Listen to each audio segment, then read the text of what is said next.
Shalom. Ada sukacita Bapak Ibu? Luar biasa. Baik Bapak Ibu sidang jemaat yang dikasihi oleh Tuhan, sebelum kita masuk dalam ibadah, kami akan membacakan yang menjadi penekanan warta jemaat Minggu 15 Maret 2026. Untuk ibadah lansia, Jemaat Rantepau dirangkaikan dengan posyandu lansia akan dilaksanakan pada hari Selasa 17 Maret pukul 9 di Gedung Bunga Lalan Jemaat Rantepau. Kemudian ibadah penghiburan di keluarga almarhum Peter Bodo dan almarhum Suleman Dasa Palalangan, orang tua dari Bapak Enos Selo, akan dilaksanakan hari Rabu 18 Maret pukul 17 di Tengan Mengkendek, dilayani oleh Majelis Gereja Toraja Jemaat Rantepau. Yang ketiga, Komisi 3 Pembinaan Warga Gereja Toraja Jemaat Rantepau, pembinaan peningkatan komitmen, kesetiaan dan loyalitas Majelis Gereja Toraja Jemaat Rantepau yang akan dibawakan oleh Ibu Pendeta Eri Huta Barat Lebang, akan dilaksanakan hari Minggu 22 Maret pukul 11 di Gedung Gereja Toraja Jemaat Rantepau. Poin keempat, Komisi 4 Diakonia dan Pekabaran Injil Gereja Toraja Jemaat Rantepau pada hari Minggu 15 Maret 2026 melaksanakan kunjungan ke Lapas Kelas 1 Makassar, sekaligus akan memimpin ibadah hari Minggu di Lapas pukul 9 waktu saat ini oleh Pendeta Yonatan Mangalo STH bersama anggota Komisi Diakonia dan Pekabaran Injil Jemaat Rantepau. Kemudian pelayanan sakramen baptisan kudus anak kekasih Kanoa Kamasean Pine dan Robert Samuel Wirawan dilaksanakan hari Minggu 22 Maret 2026 dalam ibadah pukul 9. Mohon dukungan doa warga jemaat. Kemudian pelayanan pemberkatan perkawinan, jika tidak ada halangan, dilaksanakan pelayanan pemberkatan perkawinan kepada saudari Jean Toding Rundu Padang dengan saudara Lutfian Pandaranda pada hari Minggu 15 Maret 2026 pukul 16 di Gereja Toraja Jemaat Philadelphia Citradaya. Mohon dukungan doa warga jemaat. Kemudian pundi khusus, yaitu pundi 4.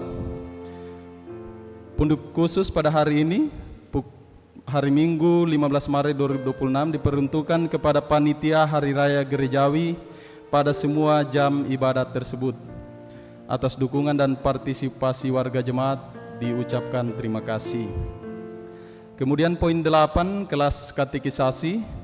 Jika tidak ada halangan akan dilaksanakan pelayanan peneguhan sidi kepada peserta katekisasi calon sidi yang dinyatakan lulus, dilaksanakan pada hari Minggu 29 Maret 2026 pukul 9. Untuk nama-nama peserta katekisasi calon sidi yang dinyatakan lulus silakan dapat dibaca dalam warta jemaat Rantepau.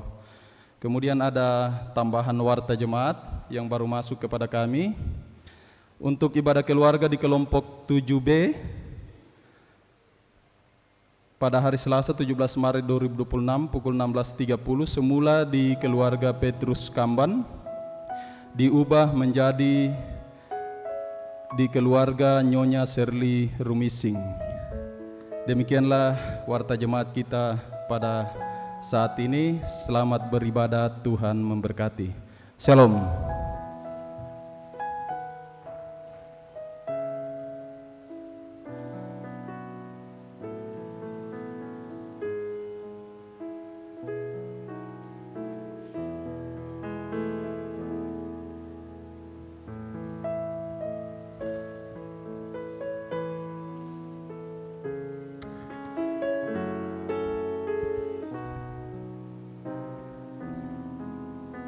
Shalom sidang jemaat yang dikasihi Tuhan.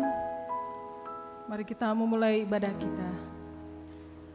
Pujilah nama Tuhan, sebab karyanya sungguh dahsyat bagi umatnya. Di dalam Yesus Kristus, Di minggu ini kita memasuki Prapaskah yang keempat, sekaligus pembukaan Pekan PI. Kita memiliki kerinduan untuk terus giat memberitakan Injil Yesus Kristus. Tema yang akan menuntun kita yaitu pekerjaan Allah dinyatakan. Marilah kita bersorak-sorai memuliakan namanya. Saya undang sidang jemaat untuk bangkit berdiri. Kita muliakan Tuhan melalui pujian, kita masuk rumahnya berkumpul menyembah kepadanya.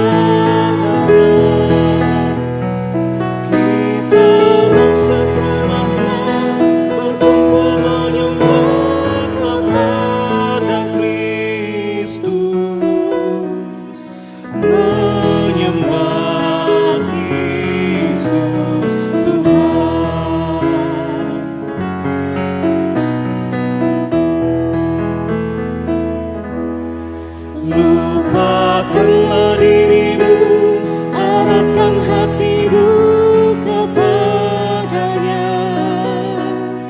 Lupakanlah dirimu, arahkan hatimu kepadanya.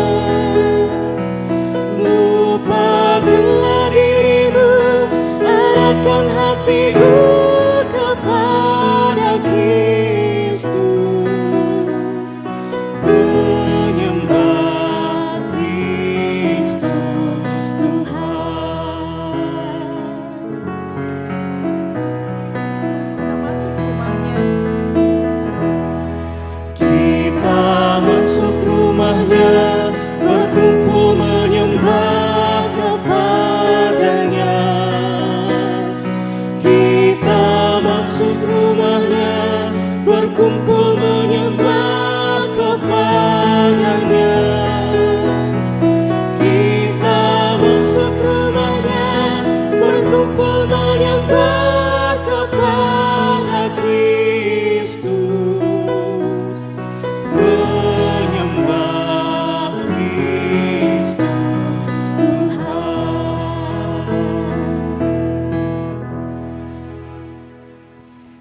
Jemaat yang terkasih di dalam Tuhan, kita percaya dan mengaminkan ibadah ini berlangsung dalam nama Bapa dan Anak dan Roh Kudus.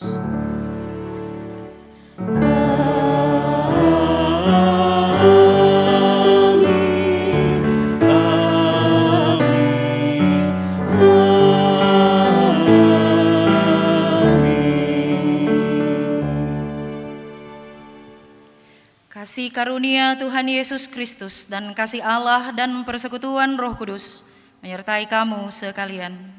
Menyertaimu juga. Silakan duduk kembali.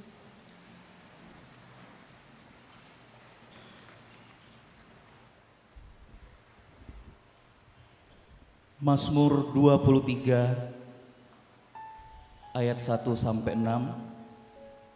Mazmur 23 ayat 1 sampai 6.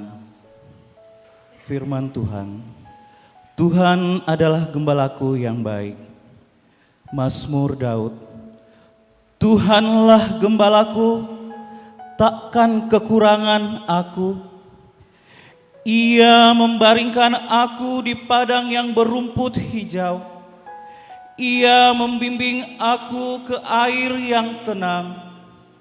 Ia menyegarkan jiwaku. Ia menuntun aku di jalan yang benar demi namanya. Sekalipun aku berjalan dalam lembah kekelaman, aku tidak takut bahaya, sebab Engkau besertaku.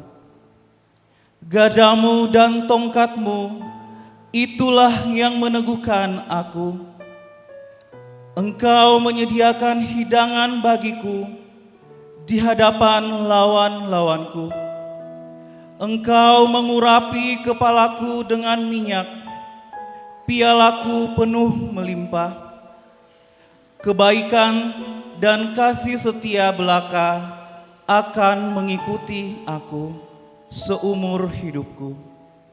Dan aku akan tinggal dalam rumah Tuhan sepanjang masa. Amin, firman Tuhan. Kita menaikkan pujian, Tuhan adalah gembala kita.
Segenap jemaat Tuhan, kita berdiri untuk mendengarkan perintah mengasihi.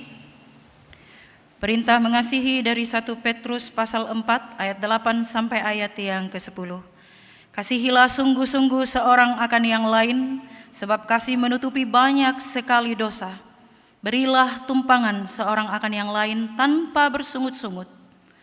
Layanilah seorang akan yang lain sesuai dengan karunia yang telah diperoleh tiap-tiap orang, sebagai pengelola yang baik dari berbagai anugerah Allah. Amin.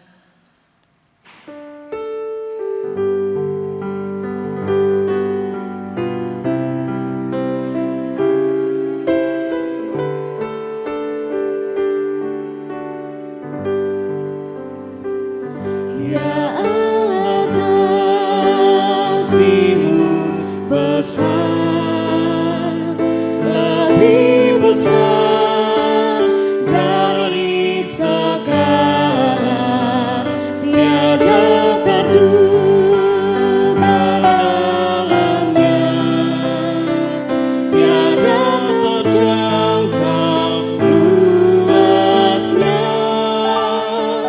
Ya Yesus, kasih-Mu besar.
Bapak, Ibu, saudara-saudara yang terkasih di dalam Tuhan, karya besar Allah menyelamatkan manusia telah digenapi di dalam Tuhan Yesus Kristus.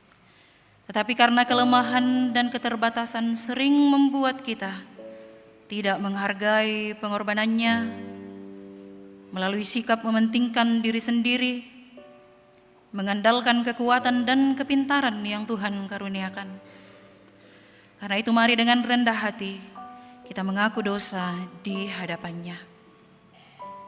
Kalau Kalau aku, kataku, kataku, Tuhan kasihanilah aku, sembuhkanlah aku, sebab terhadap Engkaulah aku berdosa.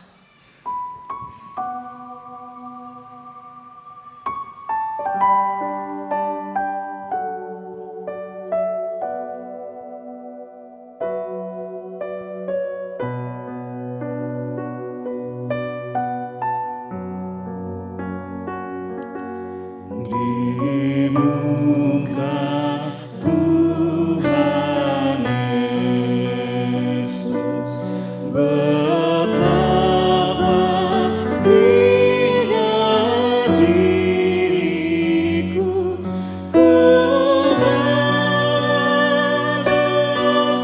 berdosa-dosaku di muka Tuhan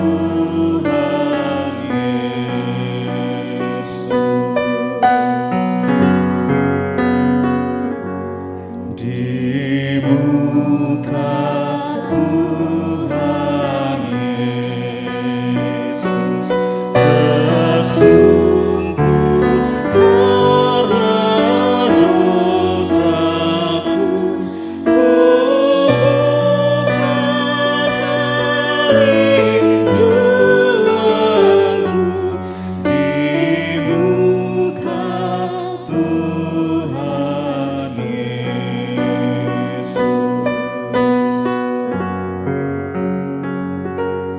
Di muka Tuhan Yesus, ku insaf akan salahku, bertobat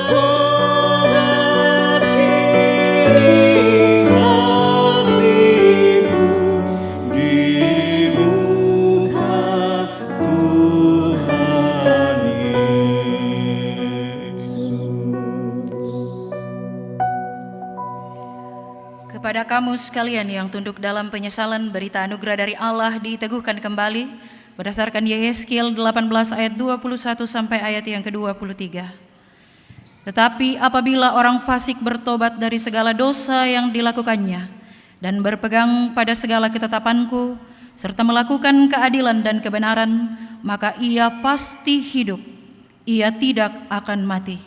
Segala pelanggaran yang dilakukannya tidak akan diingat lagi terhadap dia, karena kebenaran yang dilakukannya, ia akan hidup. Sidang jemaat yang dikasihi Tuhan, atas segala kasih dan anugerah Tuhan dalam kehidupan kita, kita diberi kesempatan melalui ibadah ini untuk mengungkapkan rasa ungkapan syukur kita melalui persembahan. Kita diantar oleh firman Tuhan dari 1 Samuel 16 ayat yang kelima mengatakan, ia berkata, ya benar, aku datang untuk mempersembahkan kurban kepada Tuhan. Kuduskanlah dirimu dan datanglah bersamaku ke upacara kurban. Kemudian ia menguduskan Isai dan anak-anaknya lelaki dan mengundang mereka ke upacara kurban. Mengiringi tanda ungkapan syukur kita akan diringi oleh pujian Tuhan betapa banyaknya.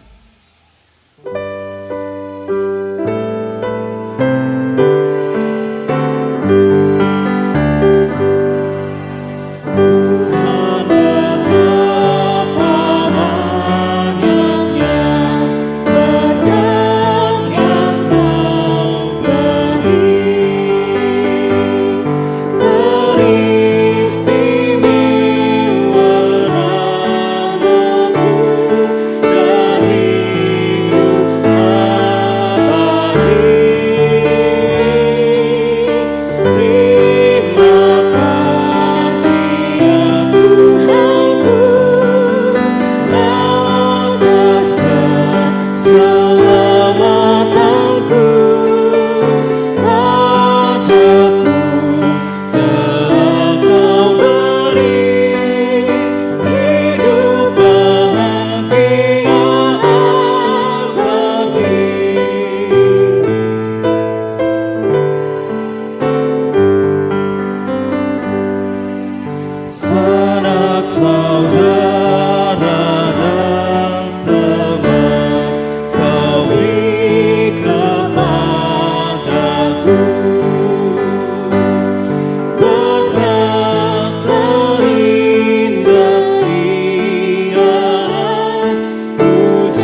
ulang ayat yang pertama.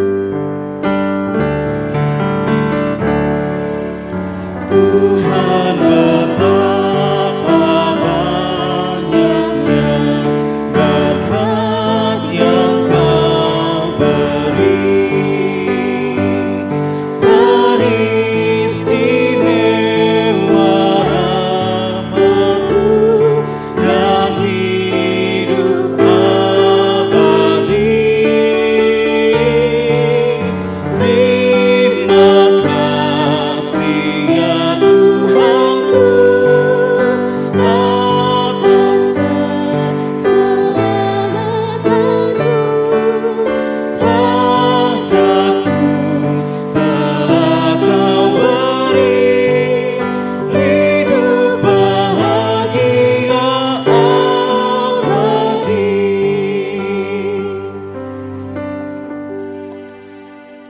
Mari kita berdoa. Patutlah kami bersyukur berterima kasih kepadamu ya Allah, karena begitu besar kasih-Mu yang selalu Kau nyatakan dalam sepanjang kehidupan kami. Khususnya pada ibadah kami pada pagi hari ini Tuhan, Engkau sudah melibatkan kami di dalam menyatakan ungkapan syukur kami lewat persembahan. Kiranya berkat-Mu ini Engkau berkati Tuhan, sehingga kami boleh pakai untuk kelebaran firman kebenaran-Mu. Bapa dalam surga, hamba-Mu yang mengelolakan berkat-Mu ini, Engkau juga tolong dia Tuhan, mampukan sehingga dia boleh mengelola berkat-Mu ini dengan baik. Ampunkan salah dan dosa kami Tuhan, lalu sempurnakan doa permohonan kami ini. Kami berdoa hanya di dalam satu nama, Tuhan kami Yesus Kristus, Tuhan dan Juru Selamat kami yang hidup. Amin.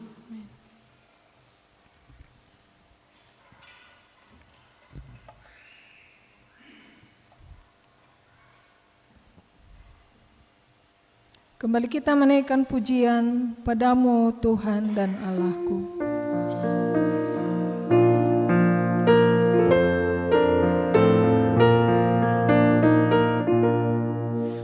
Padamu Tuhan dan Allahku, ku persembahkan hidupku. Darimu jiwa dan ragaku, hanya di dalam-Mu ku teduh. Hatiku yang Engkau pulihkan, padamu juga ku berikan.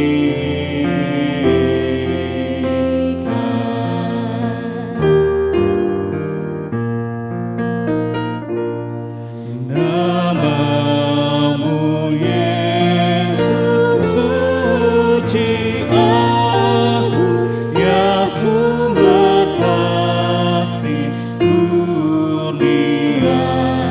Padamu datanglah umat-Mu mencari hidup yang bakal, yang berteduh bertadapangan, berlimpah-limpah Kau kenyangkan.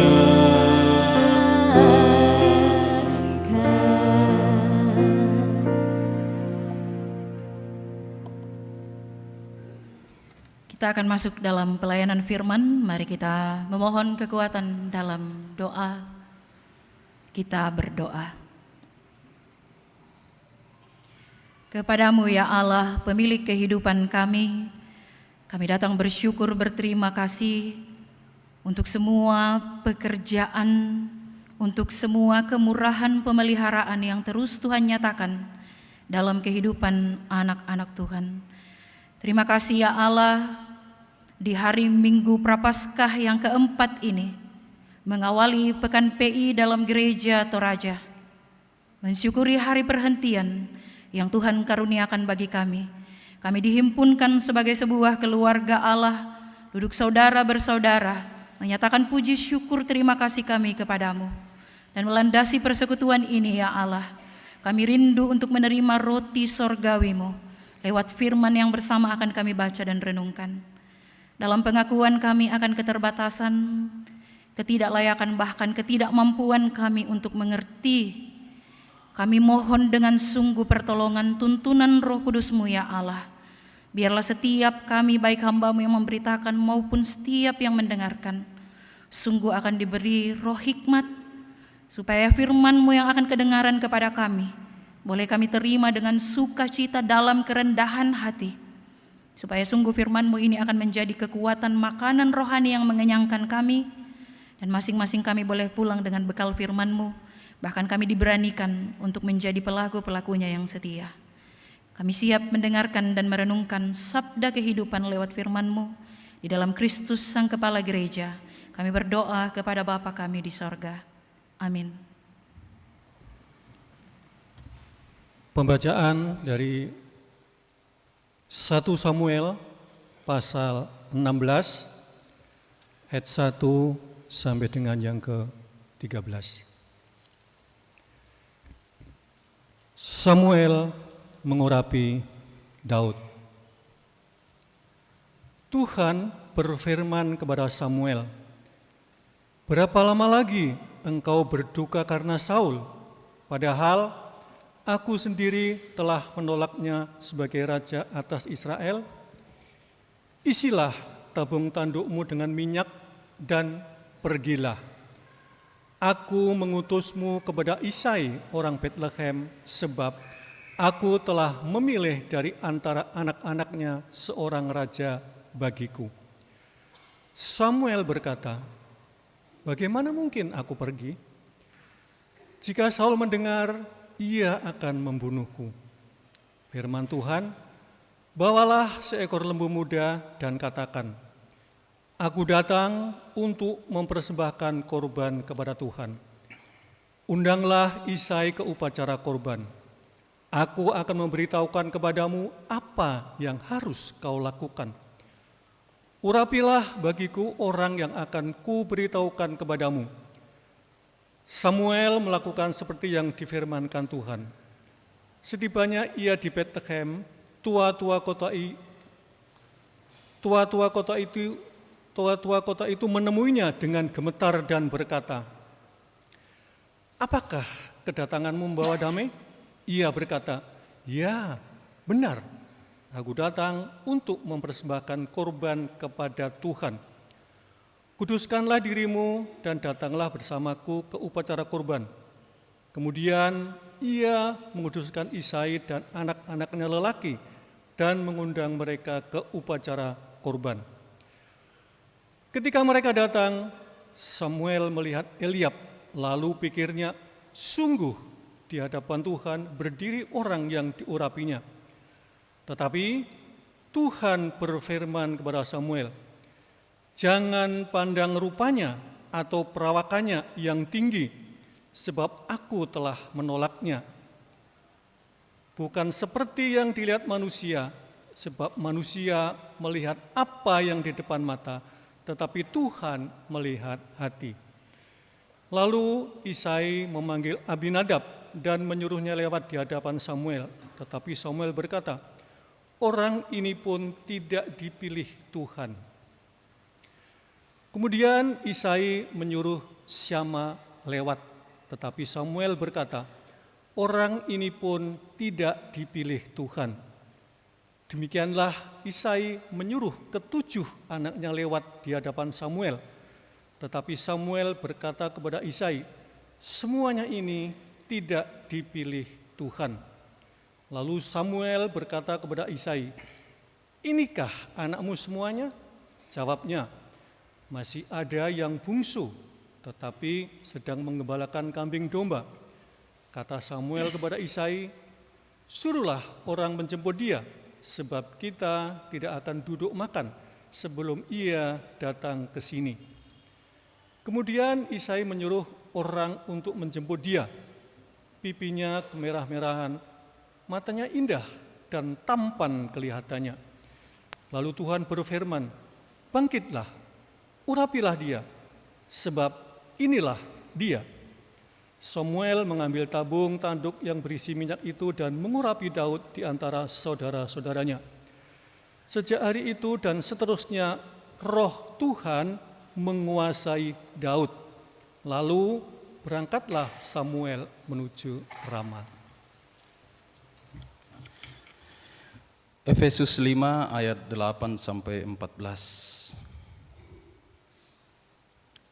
Hidup sebagai anak-anak terang.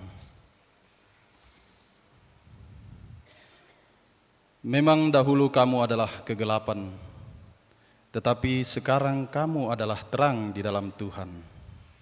Sebab itu, hiduplah sebagai anak-anak terang, karena terang hanya berbuahkan kebaikan dan keadilan dan kebenaran, dan ujilah apa yang berkenan kepada Tuhan.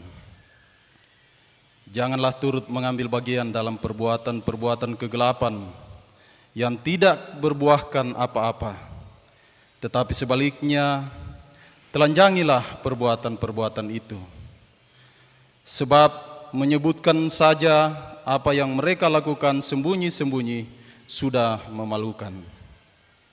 Tetapi segala sesuatu yang sudah ditelanjangi oleh terang itu menjadi tampak, sebab semua yang tampak adalah terang. Itulah sebabnya dikatakan, bangunlah, hai engkau yang tidur, dan bangkitlah dari antara orang mati, dan Kristus akan bercahaya atas engkau. Hosiana.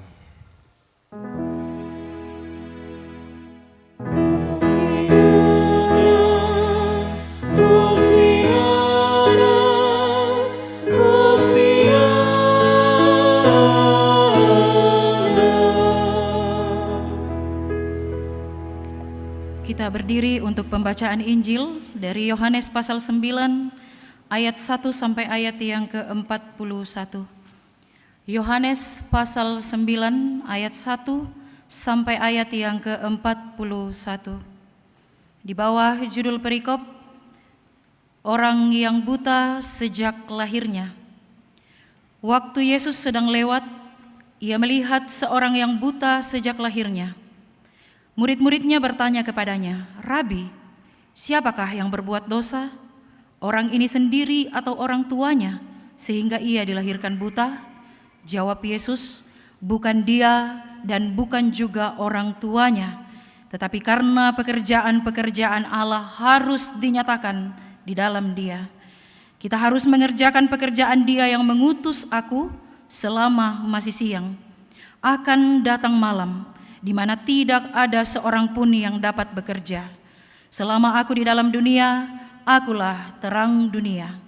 Setelah ia mengatakan semuanya itu, ia meludah ke tanah dan mengaduk ludahnya itu dengan tanah, lalu mengoleskannya pada mata orang buta tadi dan berkata kepadanya, "Pergilah, basuhlah dirimu dalam kolam Siloam." Siloam artinya yang diutus. Maka pergilah orang itu, ia membasuh dirinya lalu kembali dengan matanya sudah melek. Tetapi tetangga-tetangganya dan mereka yang dahulu mengenalnya sebagai pengemis berkata, "Bukankah dia ini yang selalu mengemis?" Ada yang berkata, "Benar, dialah ini."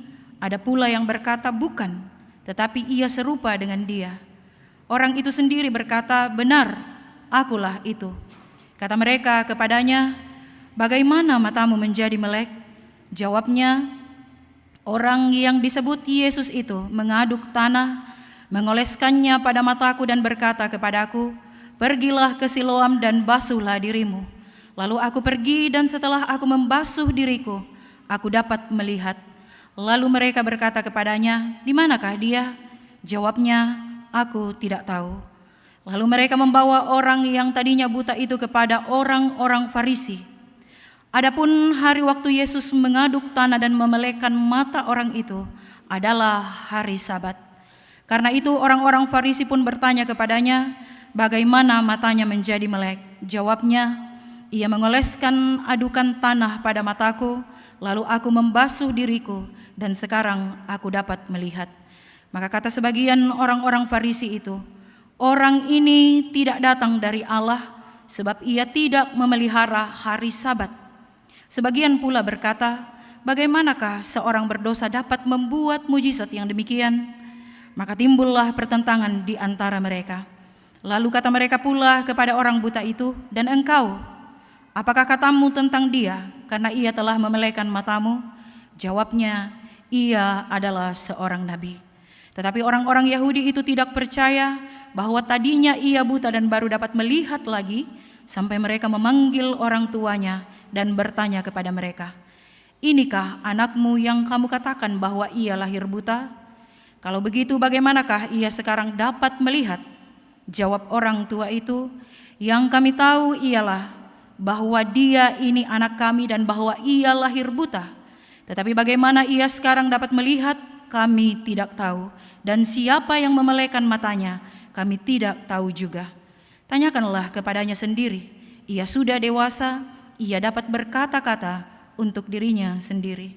Orang tuanya berkata demikian karena mereka takut kepada orang Yahudi, sebab orang-orang Yahudi itu telah sepakat bahwa setiap orang yang mengaku dia Mesias akan dikucilkan.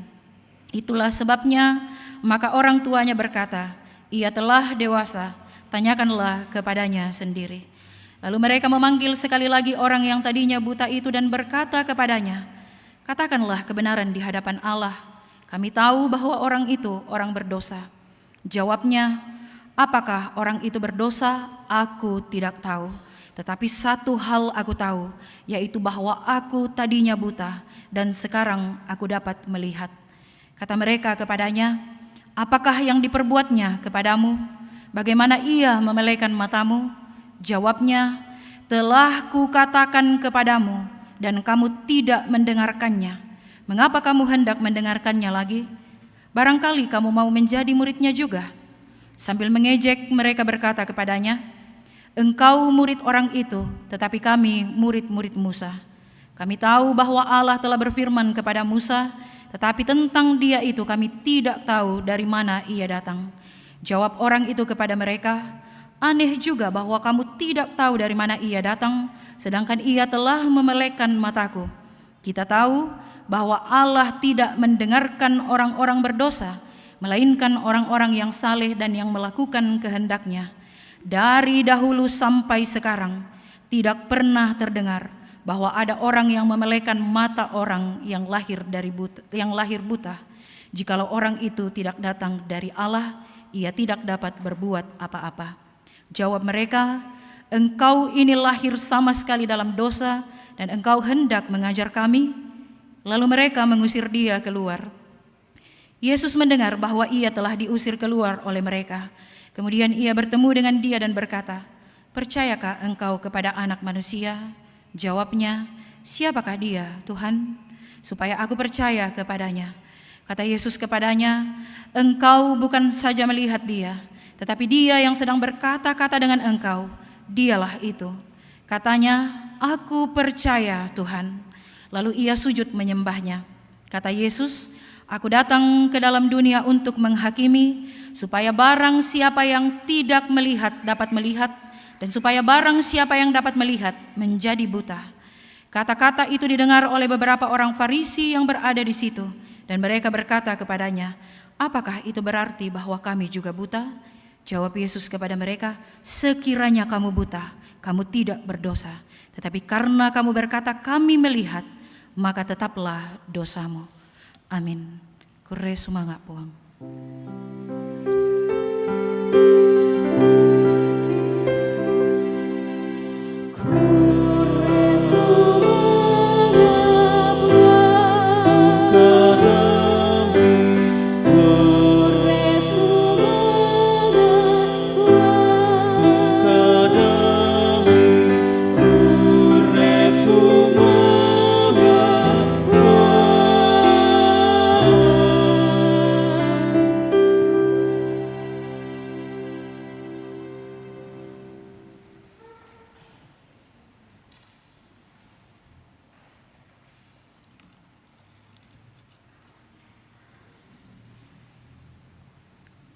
Shalom.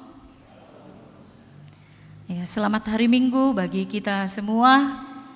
Selamat memasuki Minggu Prapaskah yang ke-4. Selamat memasuki pembukaan Pekan PI Gereja Toraja. Dan minggu depan kita akan masuk dalam minggu-minggu puncak perayaan hari ulang tahun Gereja Toraja. Bapak Ibu, saudara-saudara yang dikasihi Tuhan, di Minggu Prapaskah yang ke-4 ini dengan berangkat dari semua leksionari kita akan dituntun oleh satu tema perenungan yang sudah ditetapkan dalam membangun jemaat. Pekerjaan Allah dinyatakan batu umpamanasa pengkaranganna puang. BU kita atau bahan utama kita diambil dari Injil Yohanes pasal 9 yang sudah kita baca tadi. Dan bagi saya secara pribadi, setiap kali saya mempersiapkan khotbah, yaitu parallu lakutiro duka pertama-tama yang itu tujuan utama dari khotbah. Jadi kalau dalam membangun jemaat, setelah kita lihat tema perenungan, selalu diikuti di bawahnya dengan tujuan dari khotbah. Dan selalu ada dua tujuan yang ditetapkan dalam membangun jemaat. Maapai na parallu di padente, tujuan utama dari perenungan kita supaya ditandai apa ratu dianga lamai tema paanannunganta. Kira-kira apa yang akan kita capai, apa yang kita harapkan akan dialami, akan diterima oleh warga Gereja Toraja. Dan untuk perenungan kita di Minggu Prapaskah yang ke-4 ini, dua tujuan utama kita. Yang pertama, supaya jemaat mampu menyelami pekerjaan Tuhan yang dinyatakan. Badikua bahasa Toraya itu kidikua supaya jemaat mampu menyelami. Kidikua menyelami berarti dari kata dasar apa toh? Selam. Jadi badikua batuanan itu kidikua kumula diselami te pengkarangan napuang. Karena kalau orang menyelam itu sampai kedalaman kedalaman laut. Jadi maksudnya supaya kita terus mencari tahu sebanyak-banyaknya, sedalam-dalamnya apa saja pekerjaan Tuhan yang sudah dinyatakan dalam kehidupan kita. Nah ya ke ditandai moto tu pengkarangan na puang matua, apa sia tu mangka na pogau, apa sia tu mangka payan lan katuanta. Maka tujuan yang kedua adalah diharapkan bahwa warga gereja akan turut mengambil bagian dalam pekerjaan itu. Kumualan naladuka kiikatan lan pengkarangan na puang matua. Pada kau patut tatiroi kira-kira dalam hal apa atau dengan cara apa kita bisa ikut ambil bagian dalam pekerjaan Tuhan. Seandainya kita mau renungkan ini sebagai orang Toraja, jadi kita punya dua status, sebagai orang Toraja dan sebagai warga apa tuh Misa? Warga kerajaan Allah le. Berarti ya tuh statusnya sebagai orang Toraja, juga sebagai warga gereja atau keluarga Allah. Nah kira-kira ya kelatanan nung ite statusnya. Kurang apa kita sebagai orang Toraja? Kalau kita mau renungkan dari sisi kita sebagai orang Toraja, kita dikasih bumi yang indah, hasil bumi yang melimpah dan banyak, budaya yang selalu kita bangga-banggakan. Toraja menjadi salah satu tujuan pariwisata, mungkin bisa sebanding dengan Bali. Sabak yaman na itu Toraya sia Bali itu nani bang turis rampoin kalau di Indonesia ya. Itu kalau dari sisi kita sebagai orang Toraja, tapi kalau dari sisi kita sebagai warga gereja Toraja, pekerjaan Tuhan yang harusnya terus kita ingat adalah bahwa di tahun 1913 orang Belanda datang ber-PI untuk pertama kali di tanah kita. Dan dengan kedatangan Anthony van der Lostre, maka orang Toraja jadi kenal siapa itu Yesus, dan berdirilah gereja Toraja. Minggu depan kita masuk dalam puncak perayaan ke Mak Bempiran nama toh? 79 tahun Gereja Toraja berdiri sebagai sebuah lembaga. Ya ke umur ute 79 tahun PPGT paraka Mbaraka Susi. Opa yang di depan sudah umur berapa Opa? 75. Iya. Berarti ya ke di kuat 79 mentama meki usia lansia tole. Jadi ya kela dinandung itu kita sebagai Gereja Toraja dalam usia kita yang sudah tidak muda. Dalam usia kita yang sudah lansia, kira-kira bagaimana kita telah merenungkan, bagaimana kita telah menyelami, bagaimana kita telah mensyukuri pekerjaan-pekerjaan yang sudah dinyatakan Tuhan dalam kehidupan kita Gereja Toraja. Ini pertanyaan yang penting sekali untuk kita renungkan. Kerangan siamorakatu pemahamanta diona kadan napuang, diona pengkarangan napuang, diona pak porayan napuang, atau jangan-jangan kalau kita cek setiap tahun ya tu tahun lendu pahadar itu tu ketandai ya te tahun ya te kerangan tapi nang kuku muai nang la susi bangan aku teh. Itu bisa kita renungkan bersama dalam perenungan HUT Gereja Toraja yang ke-79. Bapak Ibu Saudara-saudara yang terkasih di dalam Kristus, bahan utama kita hari ini dari Injil Yohanes berbicara tentang seorang yang lahir dalam keadaan buta. Kalau saya tanya Bapak Ibu Saudara-saudara, kira-kira iya keden anak ta? Ya mohon maaf kalau mungkin ada dalam kondisi seperti ini. Tapi nanti kita akan lihat bagaimana firman Tuhan memberikan kelegaan kepada kita dengan mendengarkan itu. Kira-kira kalau kita melahirkan atau dikaruniai anak yang buta sejak lahir, Mbak Susi itu perasaan ta?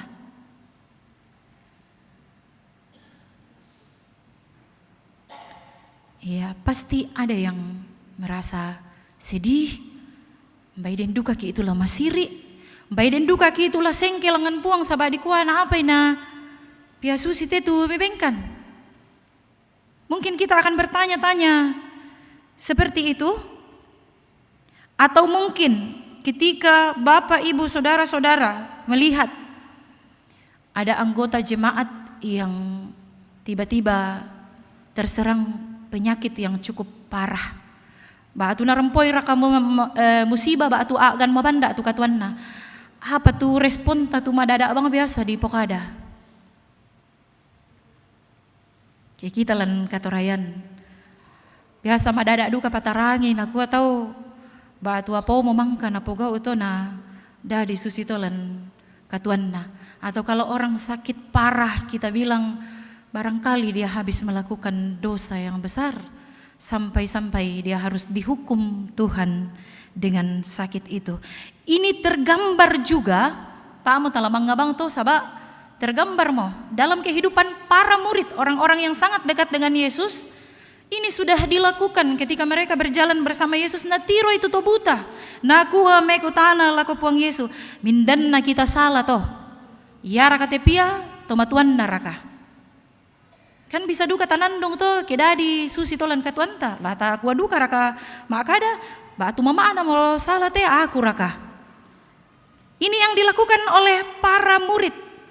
Mereka bertanya kepada Yesus, siapa yang salah, siapa yang berdosa, anak ini atau orang tuanya. Sebuah pengalaman hidup yang menunjukkan betapa seringnya kita manusia begitu cepat mengaitkan sakit penyakit, musibah atau kesusahan hidup dengan dosa, hukuman atau kutuk.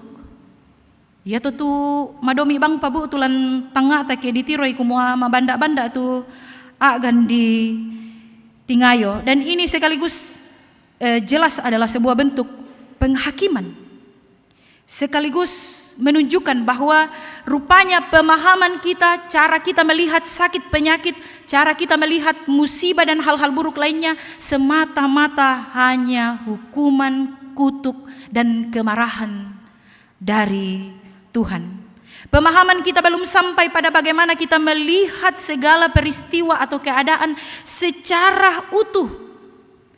Karena sekalipun mungkin Bapak Ibu Saudara-saudara ada orang yang akan melihat dirinya ke masaki batu matumba-tumbai nakua ko nambai salaku toko di iya to na lahir tu perendungan dia to lamai kalena. Tapi jangan lahir dari mulut kita. Kalau seseorang mau merefleksikan itu secara pribadi tidak apa-apa. Itu bagian dari perenungannya dalam relasi dengan Tuhan, tapi jangan keluar dari mulut kita.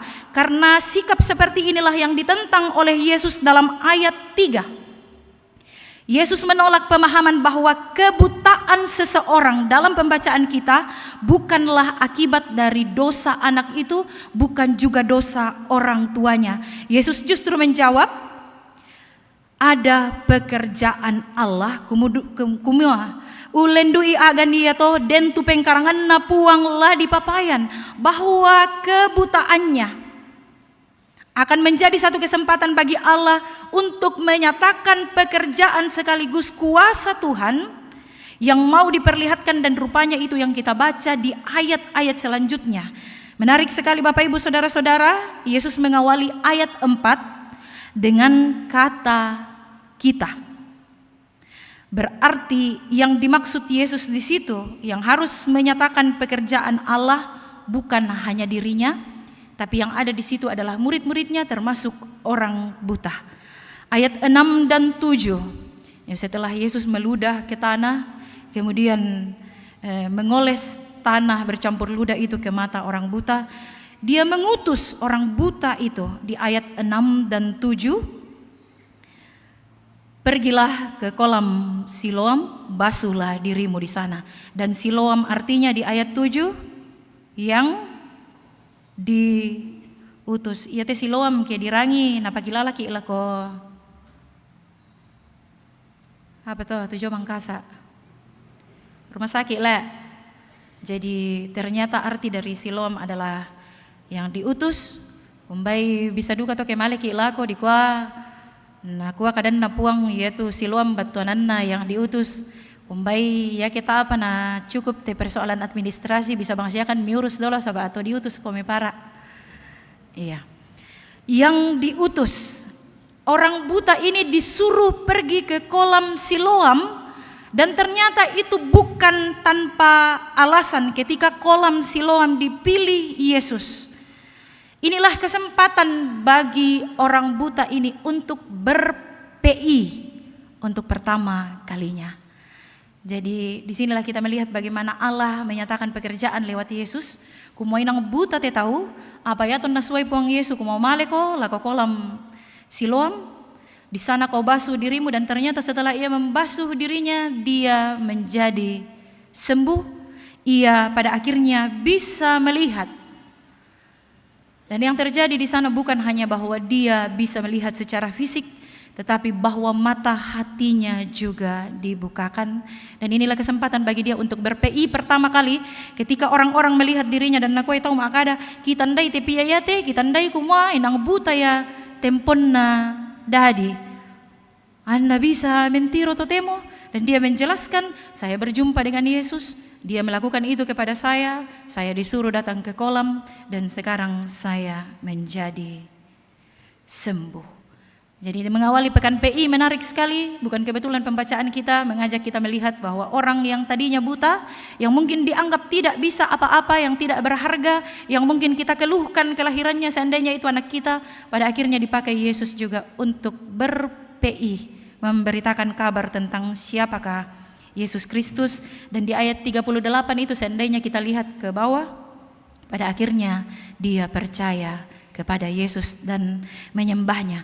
Tapi dentu masalah latatirolan kumoyaton na ber-PI teto buta, rupanya itu menjadi sedikit masalah bagi orang Farisi. Narangi kumua maleke teto buta na pekutanami ammu bisa mentiro, umba nakua ammu bisa mentiro. Dia menjelaskan cerita yang sama, bahkan sampai diulang-ulang. Bayi na bosa duka mo sa denlan pabasan tadi kuah kumua kutole-tole mo pokadang ko pa ta abang mo peragi na ina abang pa ko pokaday mo tole-tole taru pekutanan ni. Jadi dia mengatakan cerita itu, kemudian apa respon orang Farisi ini bisa kita kaitkan dengan bagaimana seharusnya sikap orang percaya ketika pekerjaan Tuhan dinyatakan. Kalau dalam petunjuk hidup baru yang kita lihat hari ini, yang sekaligus menjadi bacaan kita tadi, surat Rasul Paulus kepada jemaat di Efesus, nah kuah Paulus, iya tuh kita toma patongan mo, kita disebut sebagai anak-anak terang. Dan anak-anak terang ketika melihat pekerjaan Tuhan, misalnya dan anggota jemaat di Pamaleke, kira-kira sikap Mbah Susi itu paling tepat untuk kita perlihatkan. Maleke te anggota jemaat, batu syukuran rumah baru raka, batu apa-apa bang mau tuh pekerjaan Tuhan yang jadi dalam kehidupan mereka. Kita anggota jemaat yang disebut sebagai anak-anak terang, sikap seperti apa yang paling patut untuk kita perlihatkan? Kusanggalah bersuka cita nasangke, lah makkur resumanga nasangke, lah parando nasangke. Tapi yang diperlihatkan oleh orang Farisi dalam pembacaan kita adalah pokoknya inang dentar rubang ya nani tiro iku mua tae den ya kurangan tujuh. Dan apa yang mereka lihat bukan bersuka cita bersama orang yang sembuh, mereka mengkritik Yesus. Allo katoroan te mini umpamalekei te tau. Ini memberikan satu pesan kepada kita Bapak Ibu Saudara-saudara, bagaimana orang Farisi, orang Yahudi begitu taat kepada hukum Taurat, tapi harus kita beri catatan bahwa ketaatan ini dilakukan secara buta. Karena itu Yesus mengajar kita berulang kali bahwa ketaatan kita terhadap hukum Taurat seharusnya menolong kita untuk mengerti bahwa landasan utama dari hukum Taurat adalah apa?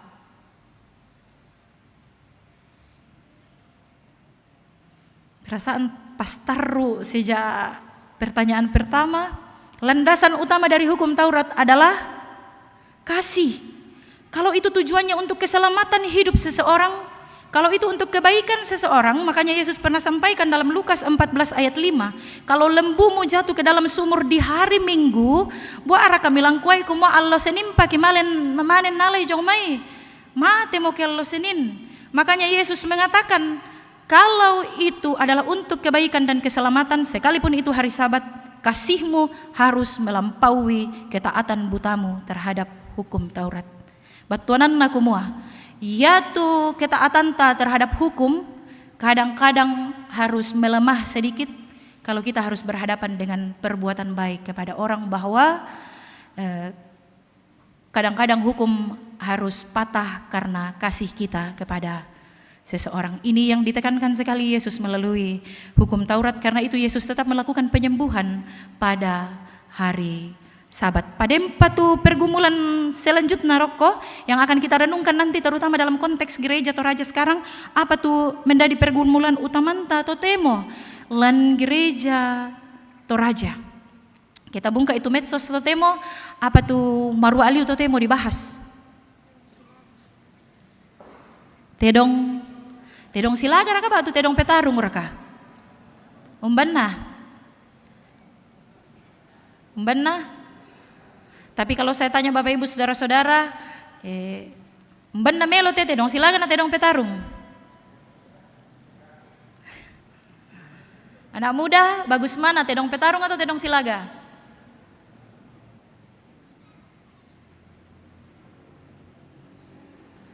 Ya, ini yang marak sekali dibahas sekarang dalam medsos, terutama tentang posisi kita gereja Toraja dalam menyuarakan sikap kita terkait maraknya arena-arena perjudian yang diwadahi oleh adanya arena tedong petarung. Ini sebenarnya kalau mau kita renungkan dari perenungan kita hari ini, sangat kena. Nanti satu kita bisa lihat untuk kita warga gereja. Tapi sebelumnya kita mau lihat dulu kira-kira tentang ketaatan buta orang Yahudi, orang Farisi terhadap hukum Taurat. Ya kela dinannungilan katuanta tu kita gereja Toraja, warga gereja Toraja. Dan duka rakatutani taat secara buta terhadap adat budaya dan istiadat kita. Kusanga yakelan gereja Toraja itu sesuatu yang mudah sekali kita temukan. Kenapa? Karena kita selalu sangat membangga-banggakan persoalan adat dan budaya kita, apalagi ke di Kuami kumua terkenal sampai ke mancanegara. Jadi di Kuataru mempokade kumua melong liu kita tu budayanta ada ta sebagai orang Toraja, tapi kadang-kadang ketaatan buta kita terhadap adat budaya membuat kita jadi tidak mampu melihat kerusakan, persoalan, kerugian yang ditimbulkan. Sabak di Kuai nang ada ta parallulah dilestarikan, tidak mungkin akan kita hapus. Tapi ini menjadi satu perenungan mendalam bagi kita Bapak Ibu Saudara-saudara.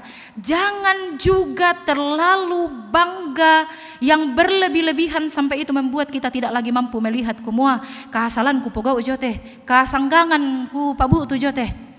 Supaya kita mampu merenungkan bersama-sama kumua yatu adata yatu budayanta parallulah dilestarikan, tapi tak ana bisa madau tu persoalan kebanggaan kita terhadap adat dan budaya melebihi kebanggaan kita terhadap firman Tuhan. Itu yang sedang disoroti, dan yang terakhir kita perlu perhatikan dalam pembacaan kita ada disebutkan orang tua dari orang buta ini. Waktu orang tuanya ditanya, kira-kira matumbai nama leke tu anak mi apa nak kompok adai? Aku tandai kali na bang mi. Sabah kapua mau bisa sia mau mebali.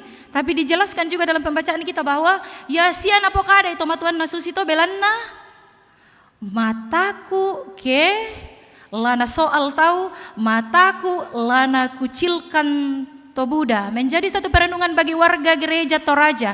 Ketika gereja Toraja menyuarakan kebenaran, memberitakan Injil sekalipun dalam keadaan yang sulit seperti sekarang ini, posisi kita warga gereja umbanna tutane. Jangan-jangan undi duka ki mak komen lan Facebook kumo iyo taru anu maro te gereja Toraja. Namun ya pasusito diributkan duka. Dan dalam hal inilah kita menyatakan posisi kita bahwa kita ikut dalam pekerjaan Tuhan. Salah satunya adalah dengan berani menerima konsekuensi kumua. Kami menolak segala bentuk kebanggaan terhadap budaya kalau itu mendatangkan kerugian, dan sekalipun kami harus dikucilkan, sekalipun kami harus dibenci, dijauhi, pa kitandai kumua pengkarangan na puang matua te kipogau inang latontong kipogau. Jangan sampai jawaban Yesus di bagian penutup bacaan kita ditujukan kepada warga gereja Toraja ton nakuai puang Yesu. Mukua kumua mentiroko. Apa ya ton na rampo kadan na puang matua siya mutiro payan tu pengkarangan na puang matua susiko tobuta belan namu pamakara taru tu penammo.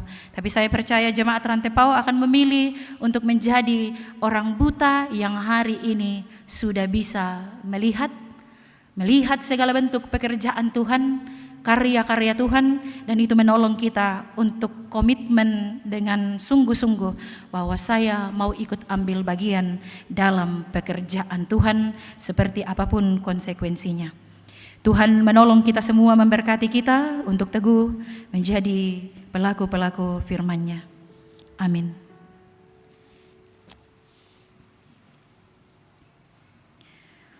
Mari segenap jemaat Tuhan dalam saat teduh sejenak, secara pribadi kita merenungkan firman Tuhan yang telah kita dengarkan.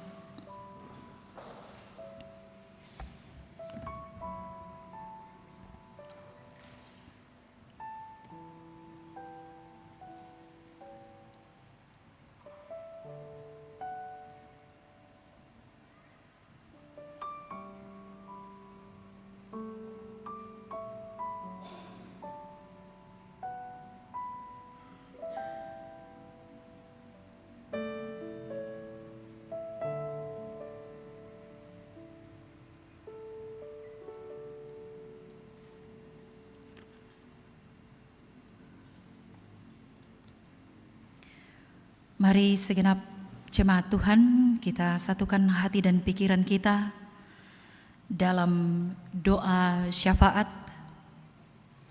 Kita berdoa. Kembali kami tunduk diri di hadapan-Mu ya Allah, pemilik kehidupan kami. Bersyukur untuk kemurahan, bersyukur untuk semua karya kasih sayang Tuhan yang terus nyata dalam kehidupan kami. Banyaklah yang telah Tuhan perbuat dalam kehidupan kami, pekerjaan-pekerjaan Tuhan yang terus nyata dalam setiap langkah hidup kami, yang mudah-mudahan akan menolong kami untuk mampu melihat itu semua, bahkan merenungkannya. Bagaimana pada akhirnya kami dimampukan untuk ikut ambil bagian dalam pekerjaan-pekerjaan Tuhan, terlebih untuk menjadi pelaku-pelaku firman-Mu yang berani, sekalipun kami tahu jalannya tidak mudah, sekalipun kami tahu bahwa akan selalu ada resiko yang kami tanggung, tapi kami percaya ketika itu adalah pekerjaan Tuhan, maka kekuatan akan datang dari Tuhan sendiri. Mampukan kami anak-anak-Mu di Jemaat Rantai Pau untuk sungguh menghidupi status kami sebagai anak-anak terang. Terima kasih ya Allah, persekutuan indah yang Tuhan karuniakan bagi kami. Di dalamnya kami diperkenankan menaikkan pujian syukur, doa-doa, terlebih untuk bersama-sama belajar menyelami kedalaman firman-Mu. Biarlah kami semakin diperkaya, kami semakin dimampukan untuk bertambah-tambah dalam hikmat pengetahuan, semakin mengenal kehendak dan rencana Tuhan dalam hidup kami. Di kesempatan ini ya Allah, kami datang mendoakan segenap jemaat-Mu di tempat ini, yang bersyukur untuk setiap kemurahan kebaikan yang Tuhan nyatakan dalam kehidupan mereka. Bersyukur untuk semua orang tua, anak-anak, saudara-saudara yang berulang tahun dalam minggu ini, atau juga ada yang mengalami berkat-Mu lewat pekerjaan, usaha, lewat kelahiran anak, apapun itu ya Allah, sempurnakan sukacita setiap anak-anak-Mu. Biarlah itu memampukan kami untuk terus tahu berterima kasih di hadapan Tuhan, bahkan menolong kami untuk semakin mampu menjalani hidup kami dengan lebih bermakna, menjadi berkat bagi orang-orang di sekitar kami. Juga pada kesempatan ini ya Allah, izinkan kami bawa ke hadapan-Mu pergumulan yang dialami anak-anak-Mu di tengah-tengah jemaat ini. Mendoakan semua anggota jemaat yang sementara sakit dan dalam pemulihan, Bapak Yohanes LS Rerung, Bapak Frans Mangiwa, Ibu Marta Taruk Limbong, Bapak JK, Bapak Pendeta JK Parantean, Ibu Dina Maladan Palinggi, Ibu Elma Parangan di Makassar, Ibu Yohana Mangiwa di Jakarta, Bapak Georgius Biu, Nenek Valen, Nenek Jenny, Ibu Hermin Gantina, Ika Mangiwa di Makassar, Penatua Rio Ritapakan, Bapak Misi Limbongan. Juga mungkin masih ada yang belum sempat kami sebutkan namanya ya Allah. Engkau meyakinkan kami bahwa pekerjaan-Mu pun nyata dalam keadaan lemah kami, bahkan meyakinkan kami bahwa Engkau tetaplah Tuhan yang sama ketika kami sehat maupun sakit, bahwa dalam keadaan lemah kami Engkau tetap bekerja melalui cinta kasih keluarga yang setia mendampingi, tangan para medis yang telah Tuhan karuniai, talenta untuk memberikan pertolongan lewat perawatan medis, juga lewat jemaat yang terus Tuhan pakai mendukung dalam doa perkunjungan. Kiranya itu boleh menjadi satu kekuatan bagi setiap orang tua, anak-anak, saudara-saudara kami, meyakini bahwa mereka tidak sendirian dalam menjalani masa-masa lemahnya.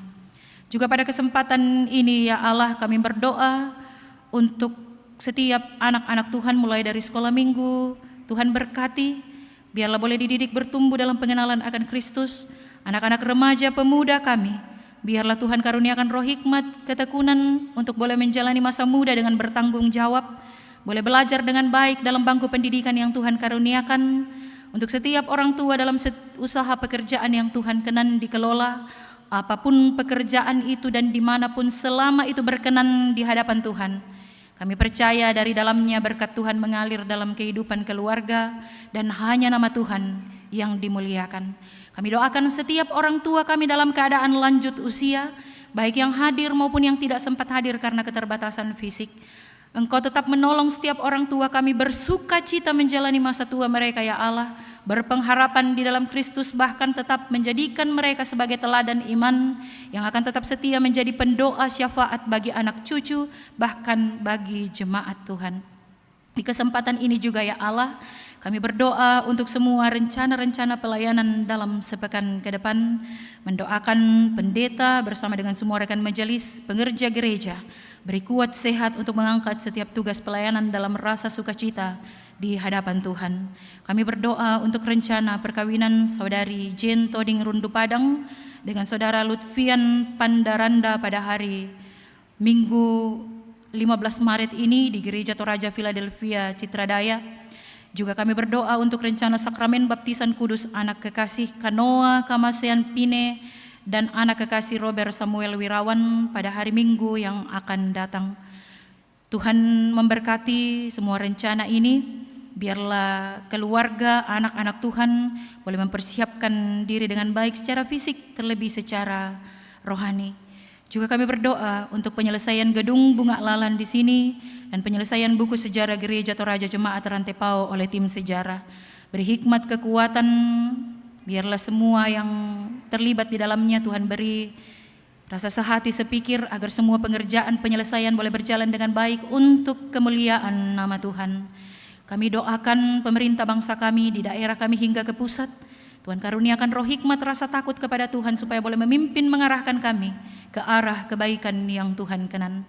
Terima kasih ya Allah, kami berdoa bersyukur kepadamu membawa segala kerinduan kami, permohonan kami melalui anak-Mu Yesus Kristus Sang Kepala Gereja kami yang telah mengajar kami berdoa. Bapa kami demikian.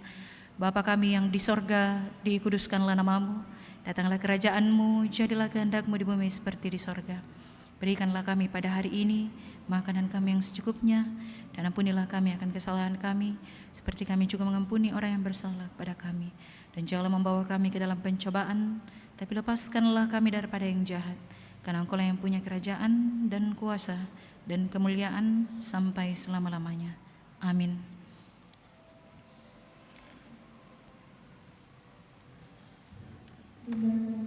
Bangkit berdiri.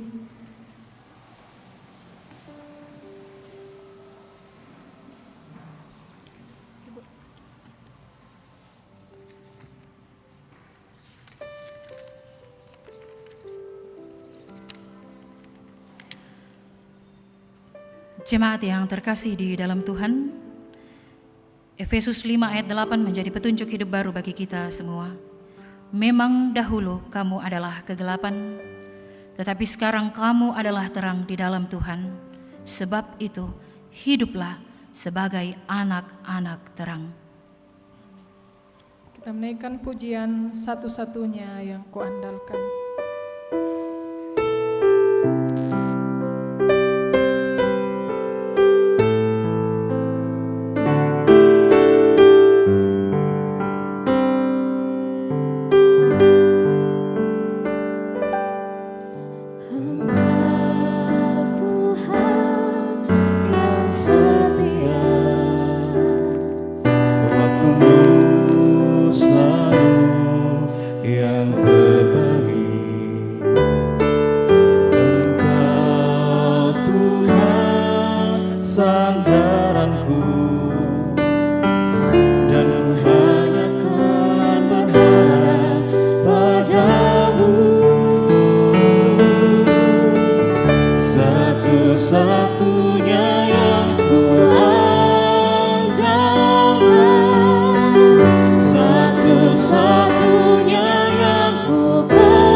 Jemaat yang terkasih di dalam Tuhan, pergilah lakukanlah firman Tuhan, agar pekerjaan-pekerjaan Allah dinyatakan melalui hidupmu.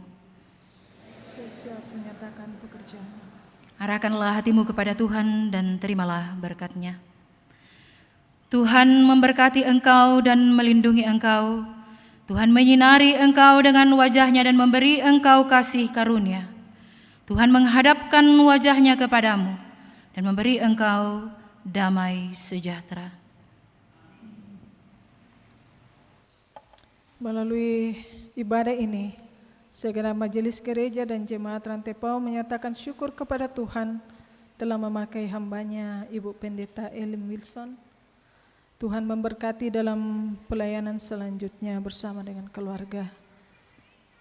Kita akan menaikkan pujian syukur kita melalui komitmen kita harus tetap membawa berita karena Allah itu belas kasih. Kita harus membawa berita.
Bersyukurlah.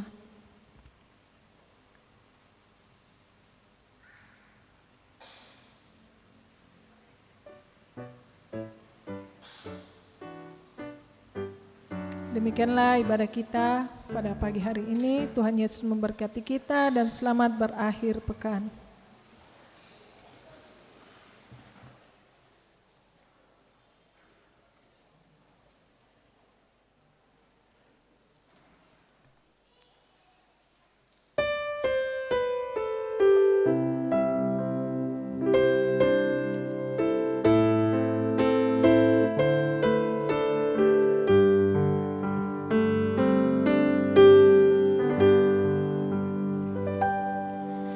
Engkau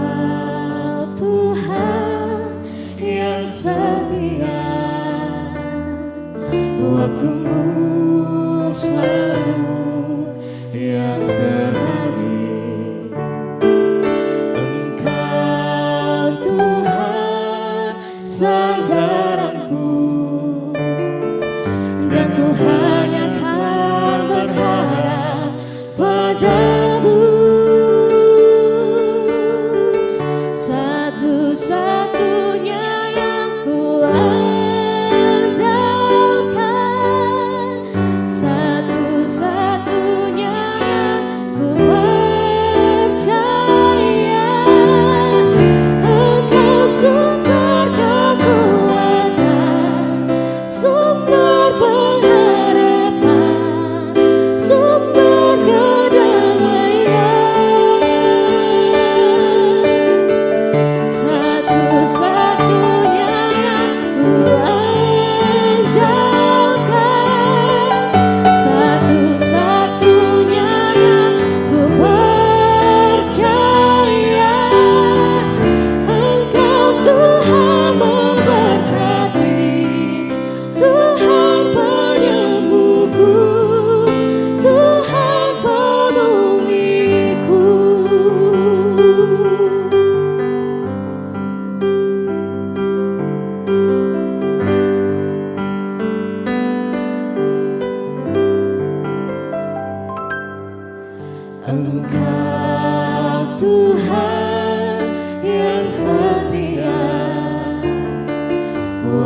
Bapa